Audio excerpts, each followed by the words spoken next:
The warning. The Fendari starship Vornik floated silently in the void, its sleek, crescent-shaped body blending into the endless blackness of space. Inside the ship's command center, Captain Aylor leaned forward in his seat, his long, clawed fingers gripping the edges of his console. The urgent signal from a nearby outpost had been playing on repeat, a voice distorted but clear enough to send chills down his spine. To all Allied forces, humanity is mobilizing. Do not let their battleships join the fight. If they do, we are all doomed. Aylor's green, reptilian eyes narrowed as he replayed the message. His second-in-command, Officer Lyra, stood beside him, her scales shimmering under the dim blue lights of the room. "This can't be true," Lyra said, her voice trembling slightly. "Humans haven't participated in a major war for decades.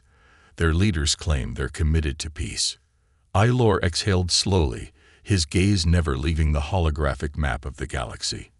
Red markers blinked ominously near the human sector. "Legends always start with claims of peace, Officer Lyra. Do you remember the stories about the Battle of Saran 5? Lyra shuddered. Everyone knew about Saran 5. Humanity's fleet had turned an entire star system into a wasteland during that conflict. Planets were scorched to their cores, and billions of lives were erased in moments. That war had cemented humanity's reputation as the most dangerous species in the galaxy. But that was centuries ago, Lyra argued. Humans have changed. They're part of the Galactic Council now. Why would they risk everything to fight?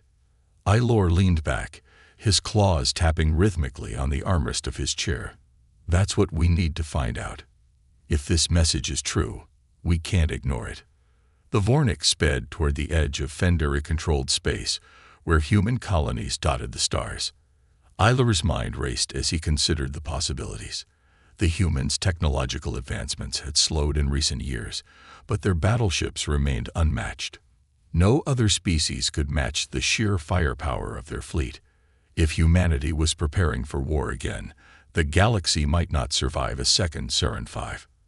As the ship approached the human sector, a faint glow appeared in the distance. Aylor magnified the view on the main screen, revealing dozens, no, hundreds, of massive vessels. They were lined up in perfect formation, their metal hulls gleaming under the light of a nearby star. Each ship was armed to the teeth, with railguns, plasma cannons, and missile silos large enough to obliterate moons. "By the stars," Lyra whispered. "That's the entire human fleet. What are they doing here?" Aylor's claws dug into the armrest. "They're preparing for something big." The Vornik's sensors pinged, detecting encrypted communications between the ships. Aylor ordered his crew to intercept the transmissions, but the human encryption was too advanced to crack. Frustrated, he turned to Lyra. "Send a report to the Council. Tell them what we've seen. They need to prepare the fleet." Lyra nodded and began typing furiously at her console. Meanwhile, Aylor stared at the screen, his mind piecing together the fragments of information. The humans weren't just mobilizing. They were positioning themselves for an offensive. "Captain," Lyra said, her voice tight with fear, "we've detected an energy spike near the flagship. It's off the charts." Aylor's eyes widened. "What kind of energy?" Lyra hesitated. "It's not plasma or fusion. It's something different. Our sensors can't identify it." Aylor stood, his heart pounding. "Different how?" Before Lyra could answer, the Vornik's alarms blared. A human scout ship had detected their presence and was heading straight for them. The small craft wasn't heavily armed, but its speed was unmatched. Within moments, it would reach the Vornik. "Evasive maneuvers," Aylor barked. "Activate the cloaking field."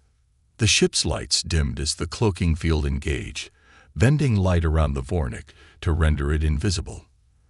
The crew held their breath as the scout ship zipped past, scanning the area. After a tense minute, it disappeared into the fleet. Aylor exhaled, his claws unclenching. That was too close.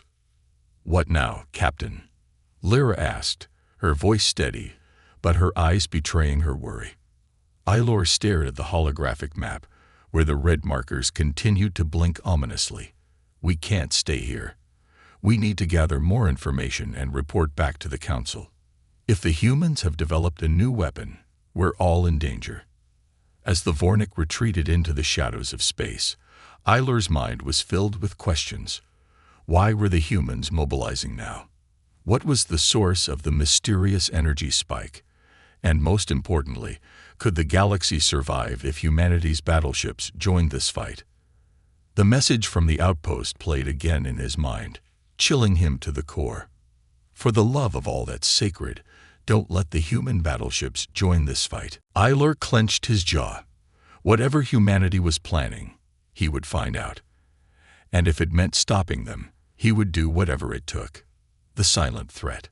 The Vornik slipped through the shadows of deep space, its cloaking field holding steady.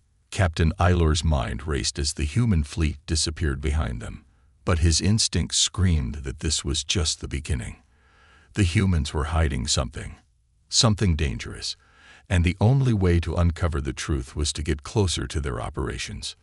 "Lyra," Aylor said, his voice low but firm, "set a course for Rilon 3. That's where the humans operate their largest military outpost. We'll go in quietly." Lyra turned, her scales catching the dim light. "You mean infiltrate a human station? That's suicide. Their security systems will detect us immediately." Aylor's gaze was cold. "If we stay in the dark, we risk the entire galaxy. If the humans have a new weapon, we need to know. Prepare the stealth shuttle. I'll go alone." The command center fell silent. The crew exchanged uneasy glances, but dared not argue. They knew Aylor's resolve when his mind was set.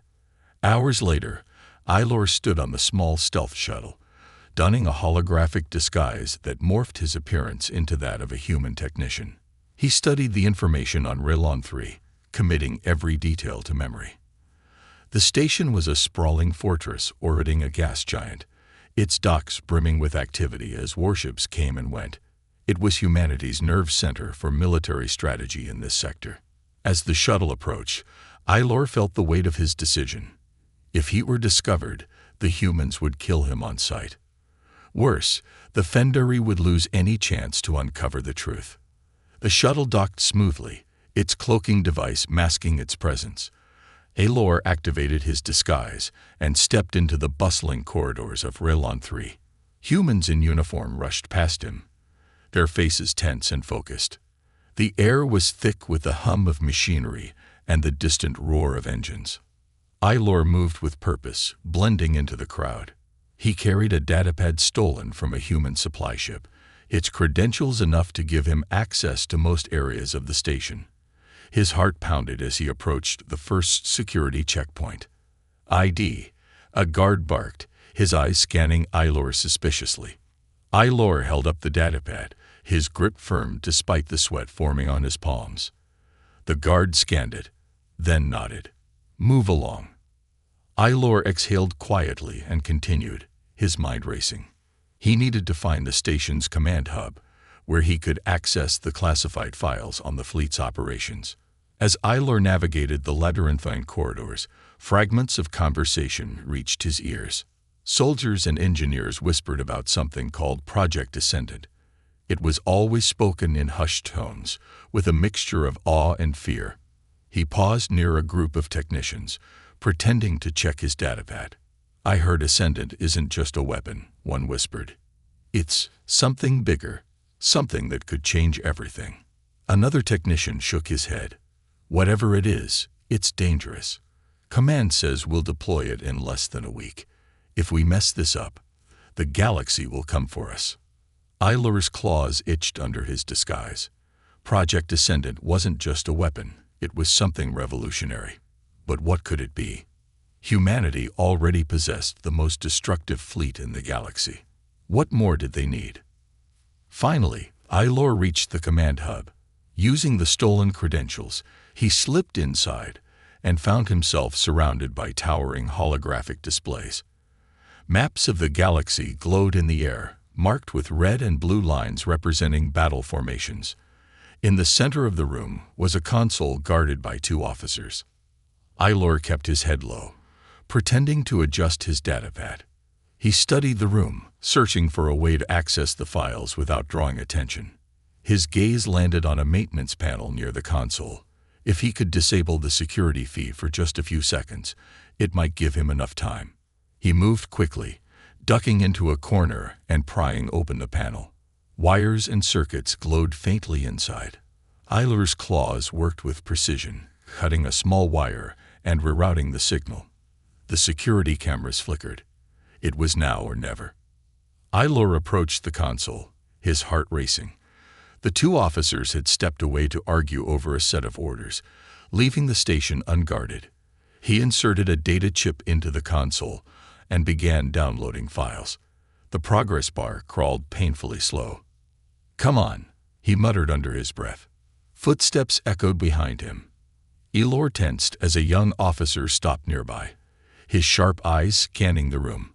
"Hey, you," the officer said, pointing at Aylor. "What are you doing?" Aylor forced himself to remain calm. "System diagnostics," he said, holding up the datapad. "Command's orders." The officer frowned. "I wasn't informed about this." The download completed with a soft beep. Aylor pulled the data chip from the console and pocketed it. "You know how command is," he said, his voice steady. "Everything's on a need-to-know basis." The officer hesitated, then nodded reluctantly. "Fine. Carry on." Aylor turned and walked away, his steps measured despite the adrenaline surging through him. He exited the command hub and headed for the docking bay. Every instinct screamed at him to run, but he couldn't risk drawing attention. As the stealth shuttle departed Raylon 3, Aylor reviewed the stolen files. His blood ran cold as the words Project Ascendant appeared on the screen, accompanied by a schematic of an energy weapon unlike anything he'd ever seen. The humans weren't just building a weapon. They were experimenting with technology that could warp the very fabric of reality. Aylor stared at the screen, his claws tightening. The galaxy's worst fears were true. Humanity wasn't preparing for defense. They were preparing for domination. In the distance, the human fleet loomed like a dark omen. The Shadow Alliance. The stolen files from Project Ascendant weighed heavily on Captain Aylor's mind as the Vornik glided back into Fendari space. The data was incomplete, fragmented, but what little he had seen was enough to ignite a storm within him.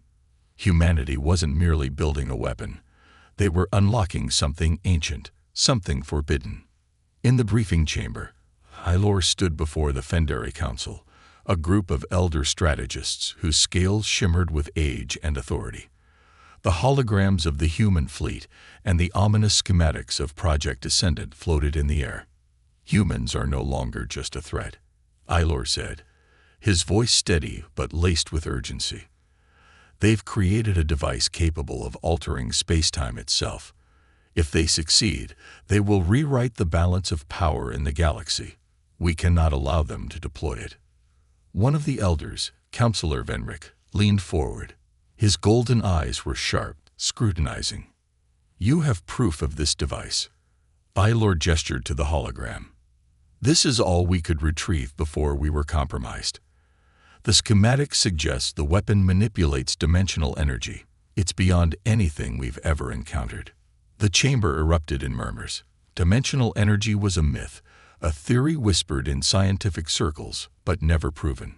If humanity had truly unlocked its potential, they could wield power beyond comprehension. Councillor Venric raised a clawed hand, silencing the room. "We cannot act on incomplete information. Humanity is unpredictable, but open war will cost millions of lives. We must gather more intelligence before deciding." Before Aylor could argue, the chamber doors slid open. A junior officer entered, his expression pale. "Councillors, we've intercepted a transmission from the Zoreth Collective. It's urgent." The Zoreth Collective, a secretive alien race known for their advanced technology and brutal tactics. They had remained neutral in most galactic conflicts, but their name alone sent a ripple of unease through the council. The intercepted transmission played. The voice was distorted, mechanical, but the message was clear. The humans have reached out. They seek an alliance. In exchange for ancient Zorethian relics, they offer access to Project Ascendant. We are considering their proposal. Eiler's chest tightened. The Zoreth Collective was the last species anyone wanted to see allied with humanity. Their relics were rumored to be remnants of a long-dead civilization that had once ruled the galaxy with terrifying power. Councillor Venrick's gaze turned grim. If the humans and the Zoreth form an alliance, the galaxy will fall under their control. We must act before this comes to pass. The Vornik was dispatched to the neutral planet of Trizara, a shadowy hub of clandestine deals and interspecies diplomacy. It was here, in the dark alleys and secret chambers, that the Zoreth often conducted their business. Eiler and Lyra donned cloaks to conceal their identities as they navigated the bustling streets of Trizara's capital. The city was a labyrinth of towering spires and narrow passageways, lit by the faint glow of bioluminescent plants. Traders from dozens of species hawked their wares, while mercenaries kept a watchful eye on the crowds. "Keep your guard up," Eiler murmured. "The Zoreth aren't known for their hospitality."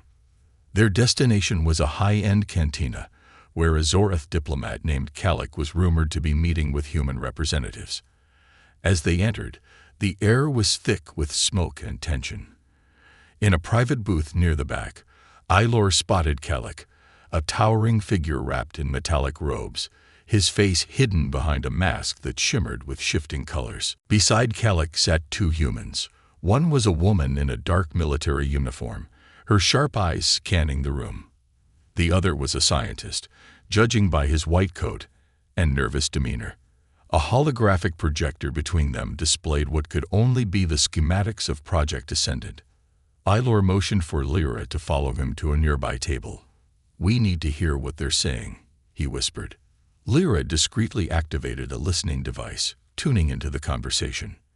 "This device will ensure your dominance," the scientist was saying, his voice low but eager. "With Zorethian relics, we can amplify its power tenfold. The galaxy won't stand a chance." Galactic's mask shifted, its colors darkening. "And what does humanity gain from this alliance?" The military woman leaned forward, her tone cold. "Access to your cloaking technology. With your expertise and our weapon, we'll neutralize any threat before they see us coming." Eiler clenched his fists. If humanity acquired Zorethian cloaking tech, their fleet would become unstoppable. "Do we have a deal?" the woman asked. Galactic paused, as if savoring the tension. "We will consider your offer, but first, a demonstration. Show us the power of your device." The humans exchanged a glance, then nodded. "You'll have your demonstration. But understand this, once we deploy Ascendant, there's no going back." Eiler and Lyra slipped out of the cantina and into the shadows of Trizara's alleys. The listening device recorded every word, but Eiler's mind was racing. The demonstration could be catastrophic, and time was running out. "We have to stop this," Lyra said, her voice trembling. "If the Zoreth and humans unite." "I know," Eiler interrupted, "but the Council won't act fast enough. We need to intercept this demonstration ourselves." Lyra hesitated. "That's suicide, Captain." Eiler's eyes burned with determination. "Then it's a risk we'll take. If we fail, there won't be a galaxy left to protect." As they boarded the Vornik, Eiler sent a coded message to the Fendari fleet. "Prepare for battle. Humanity and the Zoreth cannot be allowed to deploy Ascendant." The stakes had never been higher. Humanity wasn't just building a weapon. They were rewriting the rules of war. And if Eiler couldn't stop them, the galaxy would burn. Humanity's gamble. The Fendari warship Vornik moved through space like a predator stalking its prey. Inside, Captain Eiler prepared for the impossible. The intercepted transmission from Trizara had confirmed humanity's intentions. They were planning a live demonstration of Project Ascendant, and the Zoreth were watching. The stakes were no longer limited to one species' survival. If the demonstration succeeded, the galaxy would be at humanity's mercy. In the dimly lit command center, Ilor paced in front of a holographic display, his claws tapping rhythmically against his arm. Officer Lara studied the map, her expression grim. "The demonstration will take place near the neutral zone of Ovanis," Lara said, pointing to a region marked in red. "It's an asteroid belt, perfect for hiding ships, but also a dangerous battlefield. If they activate the device there, we won't just lose the sector. We'll lose control of the galactic core." Alor nodded, his reptilian eyes narrowing. "What's the status of our fleet?" "Most of our forces are 2 jumps away," Lyra replied. "We'll have to act with a smaller unit." Ilor's jaw tightened. "Then we'll act alone if we must. We can't let them activate that device." On the other side of the Ovanis sector, aboard the human flagship Erebus, Captain Kara Albright stared out the massive viewport at the asteroid field ahead. The weight of her command pressed heavily on her shoulders. The demonstration of Project Descendant wasn't just about proving its power, it was about survival. She turned to Dr. Samuel Klein, the lead scientist on the project. His pale face and nervous energy didn't inspire confidence, but his intellect was unmatched. "Is the device ready?" Kara asked, her voice calm but firm. Samuel hesitated, adjusting his glasses. "It's stable, but the energy output is unpredictable. This is the first full-scale activation." "Unpredictable isn't good enough," Kara snapped. "If this goes wrong, we'll be seen as reckless fools, or worse, war criminals." Samuel sighed. "We don't have a choice, Captain. The Zorath need to see this weapon's potential. If they don't, they'll turn against us." Kara turned back to the viewport, watching as smaller ships escorted a massive structure into position. The device, a towering obelisk-shaped construct, glowed faintly with a deep, pulsing blue light. It was beautiful in a way that terrified her. As the Vornik approached the Ovanis sector, Ilor's crew prepared for what felt like a doomed mission. The stealth systems were engaged, and every sensor was focused on the human fleet. "Captain," Lyra said, her voice low, "I've detected the device. It's massive, larger than their flagship. Energy readings are chaotic. I don't think they've perfected it." Ilor gritted his teeth. "Then we still have a chance." He activated the comms and addressed his crew. "We are outnumbered and outgunned. But if that device is activated, it won't matter. Every world, every species, ours included, will suffer. Our mission is simple: destroy the device at all costs." The crew responded with a unified roar, their resolve evident despite the fear in their eyes. On the Erebus, Kara watched as the activation sequence began. Energy surged through the device, creating ripples in space that shimmered like waves on water. The scientists in the control room cheered as readings confirmed the output exceeded expectations. But Kara wasn't celebrating. Her instincts screamed that something was wrong. "Captain," a junior officer called out, "we've detected an incoming vessel. Cloaked. Likely Fendari." Kara's heart sank. Of course, the Fendari wouldn't stand idly by. "Prepare the fleet. Don't engage unless they fire first. We can't afford to lose focus." The Vornik maneuvered through the asteroid field, its stealth systems barely holding against the humans' advanced sensors. Ilor's plan was audacious. Get close enough to plant a disruptor on the device's energy core. If successful, the disruptor would overload the system and destroy the device. "Approaching target," Lyra reported. "We'll be in range in 5 minutes." Ilor's claws tapped against his console. "Deploy the strike team. I'll lead the mission." Lyra turned to him, her eyes wide. "Captain, you can't. If you're captured." Ilor cut her off. "This isn't a debate. Humanity must be stopped, and I won't ask anyone to take a risk I wouldn't face myself." As Ilor's team approached the device in a small craft, the tension was palpable. The closer they got, the more they felt the energy radiating from the obelisk. It wasn't just power, it was something alive, something ancient. Elor suppressed a shiver as he stepped onto the surface of the device, magnetic boots anchoring him against the void. The team moved swiftly, placing the disruptor near the energy core. Eiler's eyes darted to the glow beneath the surface, where arcs of blue lightning danced like living things. "Captain," Lyra's voice crackled over the comms. "Human patrols are heading your way. You need to move." Eiler's claws tightened on his rifle. "Understood. Team, fall back to the shuttle." But before they could retreat, a human squad appeared, weapons raised. "Drop your weapons," one of them shouted. Eiler hesitated, his mind racing. If he surrendered, the mission would fail. If he fought, his team would be outnumbered. "Stand down," a voice commanded, cutting through the standoff. It was Captain Kara, her uniform crisp, her expression unreadable. Eiler turned to face her, his reptilian features concealed by his helmet. "If you knew what you were doing, you'd destroy this device yourself." Kara's eyes narrowed. "I know exactly what I'm doing. This isn't a weapon. It's our last hope." "Hope?" Eiler growled. "You're tampering with forces you don't understand. And you think you do." Kara shot back.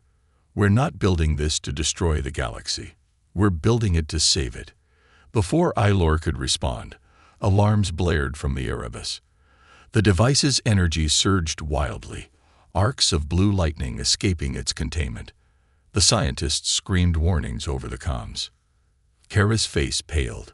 "Shut it down," she yelled into her communicator. "It's too late," Samuel's panicked voice replied. "The core is destabilizing." The device began to glow brighter, the energy reaching critical levels. Eiler's disruptor would trigger a catastrophic overload, but without it, the device might tear a hole in space-time itself. Kara turned to Eiler, desperation in her eyes. "Help me shut it down, or we all die." Eiler hesitated. For the first time, he wasn't sure who the real enemy was. The enemy within. The brilliant blue glow of Project Ascendant pulsated wildly, its energy rippling through the fabric of space. Captain Eiler stood on the device's surface, torn between distrust and survival. Opposite him, Captain Kara Albright's voice echoed through his comms. "We don't have time to argue. If we don't stabilize it, it'll take out this entire sector," she shouted. Eiler growled, his claws itching to act. "This wouldn't be happening if you humans hadn't played with forces you can't control."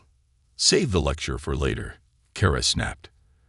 "Do you want to live, or do you want to watch everything around you turn to dust?" Behind Eiler, his team hesitated, unsure whether to follow their captain or retreat. The air crackled with tension, literal and figurative. "Fine," Eiler finally growled. "What do we need to do?" Inside the Vornik, Officer Lyra monitored the scene with growing anxiety. The unstable energy readings spiked, flashing warnings across her console. Her comms crackled with static as she barked orders to the crew. "Prepare the shields. If that device blows, we need to minimize the damage." The comms officer turned to her, wide-eyed. "Captain Eiler is still up there. Should we wait for extraction?" Lyra hesitated, her claws hovering over the controls. She knew Eiler's orders were to prioritize the mission over his life. But could she really abandon her captain? On the surface of the device, Eiler and Kara worked frantically, their teams rushing to stabilize the core. Blue lightning arced dangerously close, leaving trails of scorched metal in its wake. Samuel Klein's voice crackled over the comms, his panic barely contained. "You need to recalibrate the energy conduits manually. The automated systems are fried." Kara gritted her teeth. "Where's the fail-safe override?" "There isn't one," Samuel shouted back. "This was never supposed to overload." Elor growled. Typical human arrogance. No backup plan. Kara shot him a glare. "Do you ever stop complaining? Get over there and reroute the conduits." Eiler moved to the nearest conduit, his claws working deftly to rewire the system. As he did, he noticed something strange. a faint organic pattern within the device's crystalline structure. It pulsed like a heartbeat, almost alive. "Captain," Ilor called out, his voice tense. "There's something inside this device, something not human-made." Kara paused, her gaze snapping to him. "What are you talking about?" Ilor tapped the crystalline structure, and the pulse quickened, reacting to his touch. "This isn't just technology. It's something else. Something ancient." Kara's face paled. "Samuel, what's in the core?" The scientist stammered, his voice barely audible. "It's a fragment of something we found on the edge of the galaxy." "A fragment of what?" Ilor demanded. Samuel hesitated before finally replying. "A collapsed dimension. We think it's the remains of a universe that folded in on itself.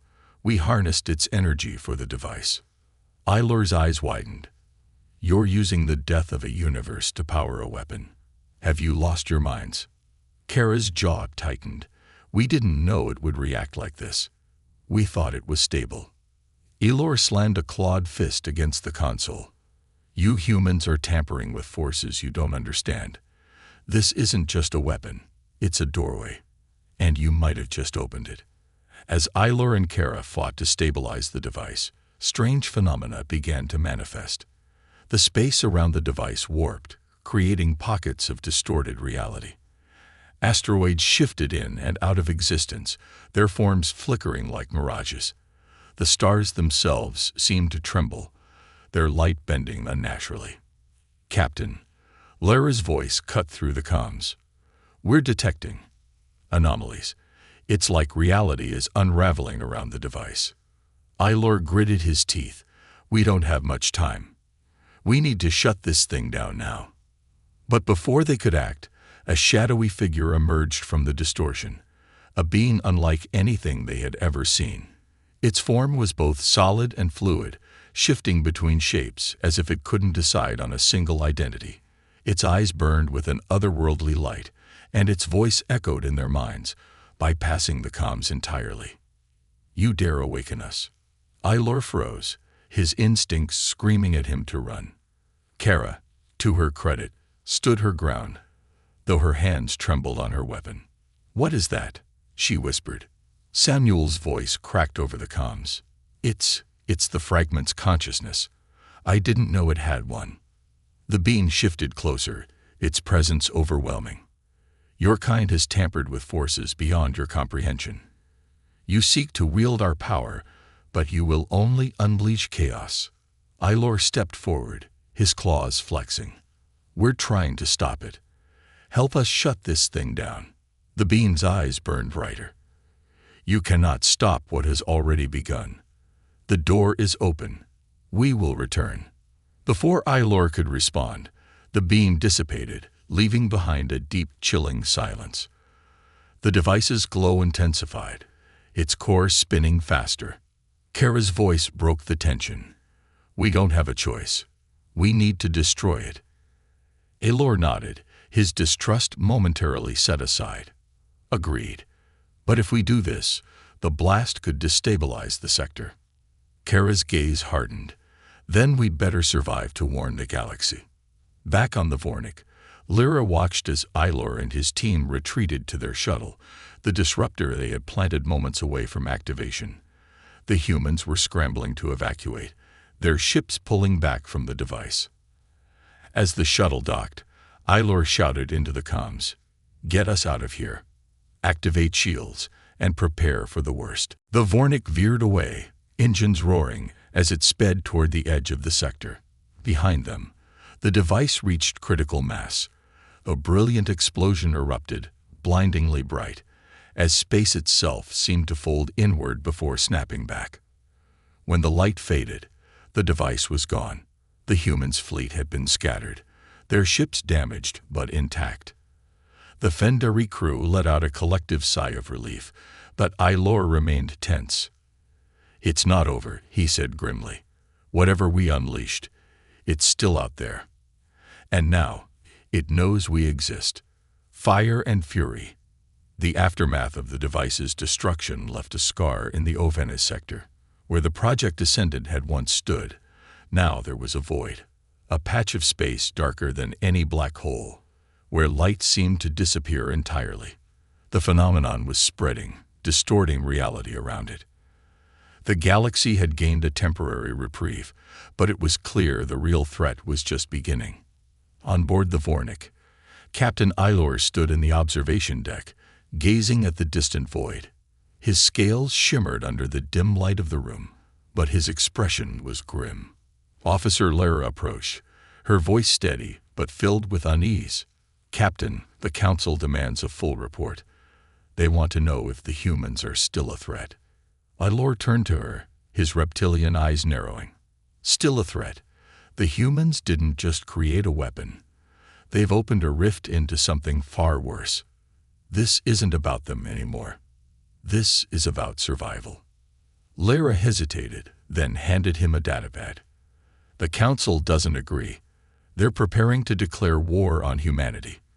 They believe the humans will attempt to rebuild the device." Eilor slammed his clawed fist onto the railing, the sound echoing through the chamber. "Fools. Humanity isn't the enemy anymore. The rift is the enemy. If we don't stop it, there won't be a galaxy left to fight over." Meanwhile, aboard the human flagship Erebus, Captain Kara Albright faced her own challenges. The destruction of Project Descendant had left the fleet in disarray, and the rift's presence was causing chaos among the ranks. Kara stood in the war room, surrounded by holographic displays of the spreading anomaly.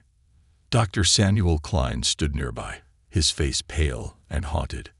"It's growing," Samuel said, his voice barely above a whisper. "The rift is consuming space at an exponential rate. If it continues, it will collapse the entire sector within days."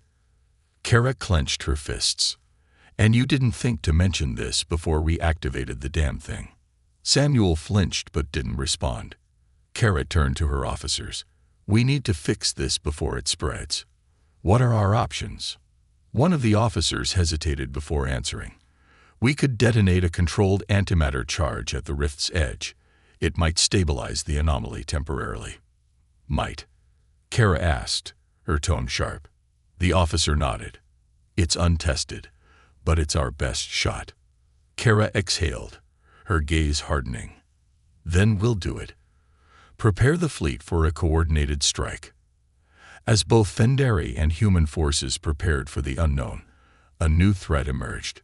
Ships in the outer sectors began disappearing.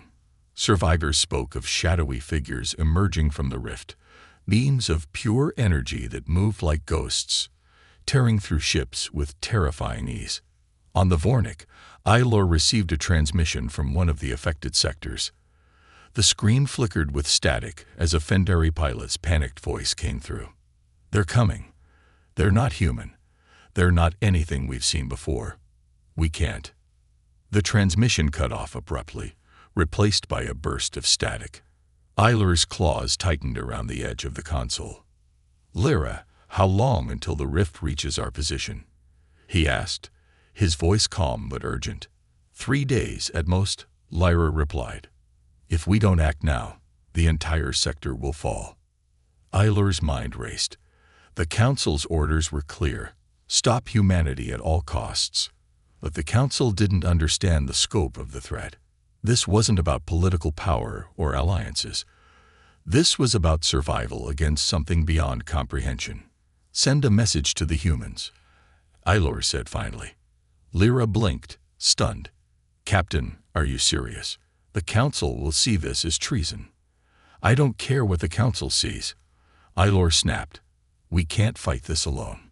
If humanity has a plan, we need to hear it." On the Erebus, Kara received Eilor's transmission. The Fendari captain appeared on the screen, his reptilian features sharp and unyielding. "Captain Albright," Eilor began, his tone clipped. "We don't have time for formalities. The rift is growing, and your actions caused it. What are you doing to fix it?" Kara's jaw tightened. "We're preparing an antimatter charge to stabilize the rift. But we'll need time, and we can't defend the charge deployment alone." Eilor's eyes narrowed. "You're asking for help."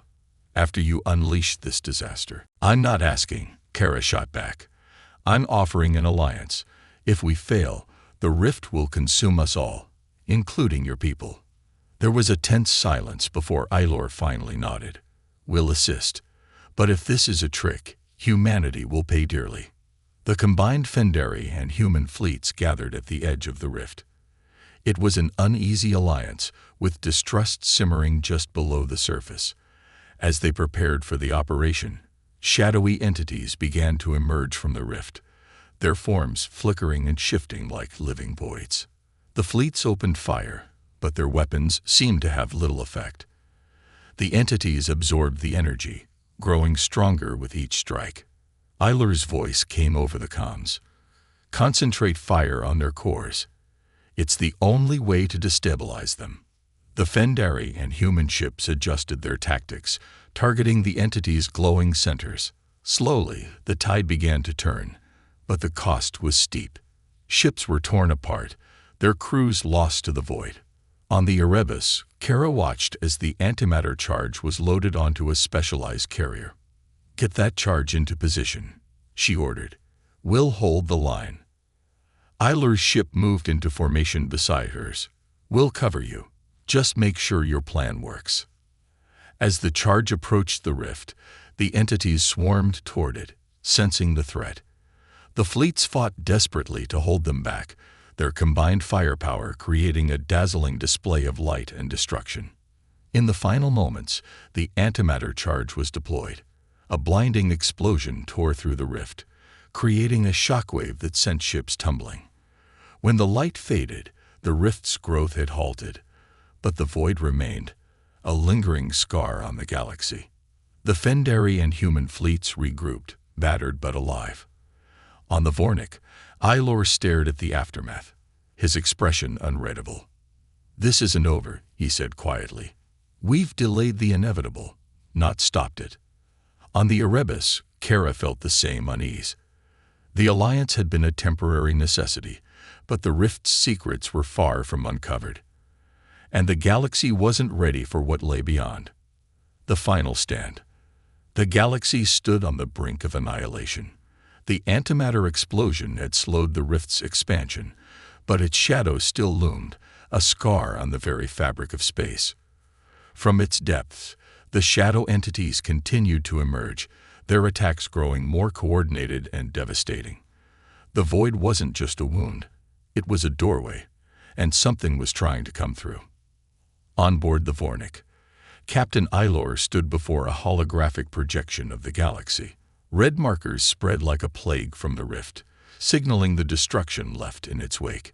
Officer Lyra joined him, her voice steady despite the tension in her scales.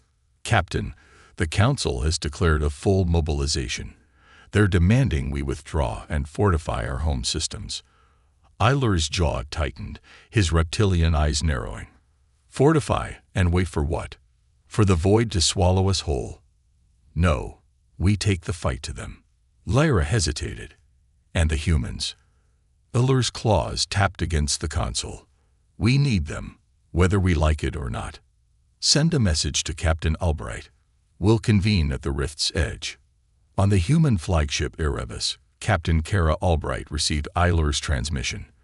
The call for a united front wasn't a surprise, but it came with a bitter edge. Humanity had gambled with Project Ascendant and lost control. Now the consequences threatened every species in the galaxy. In the war room, Dr. Samuel Klein stood beside her, his hands trembling as he studied the latest data. The entities are evolving, he said, his voice barely above a whisper. They're learning from us. Every time we destroy one, it adapts. Kara's eyes hardened. Then we stop fighting defensively. We hit them at the source. Samuel flinched. You mean, enter the rift? Kara nodded. If we don't, this war will never end. The combined Fendari and human fleets gathered at the edge of the rift. The sight was unprecedented. Hundreds of ships from two sworn enemies, their weapons aligned toward a common foe. Tension rippled through the crews, but there was no room for mistrust now. Ailor's voice echoed over the comms. This is our final stand. If we fail, there won't be a galaxy left to protect. Follow my lead, and we might just survive. Kara's voice followed, firm and commanding. Humanity didn't create this to destroy the galaxy. We created it to fight for our survival.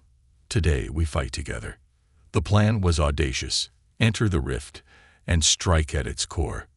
Dr. Klein and Fendari scientists theorized that the entities were protecting the central intelligence, a being of immense power that controlled the void. If they could destroy it, the rift might collapse. As the fleets entered the rift, reality itself seemed to unravel. Ships flickered in and out of visibility, their forms distorted by the chaotic energy. Time slowed and stretched, disorienting even the most seasoned pilots. Eiler's voice steadied his crew. Focus on your instruments. Ignore the distortions. We press forward. Deep within the rift, the fleets encountered the heart of the void, a colossal, pulsing structure that defied comprehension. It was neither solid nor liquid, its form shifting constantly as if it were alive. The shadow entities swarmed around it, their movements frantic, almost protective. That's it, Samuel whispered over the comms. The source. Eiler barked orders. All ships, concentrate fire on the core.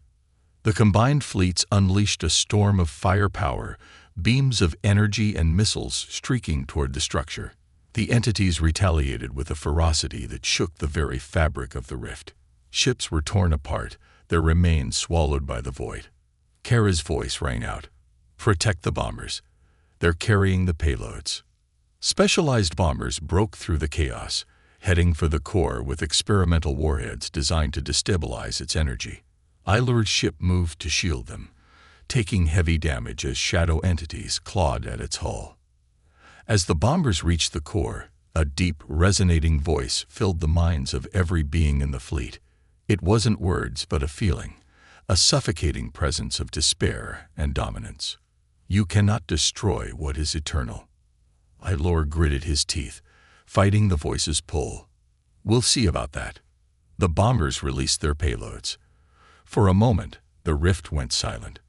Then, a blinding explosion rippled through the void, tearing the core apart. The entities screamed, a sound that echoed not in the ears but in the soul. The rift began to collapse, its energy imploding as the fleet scrambled to escape.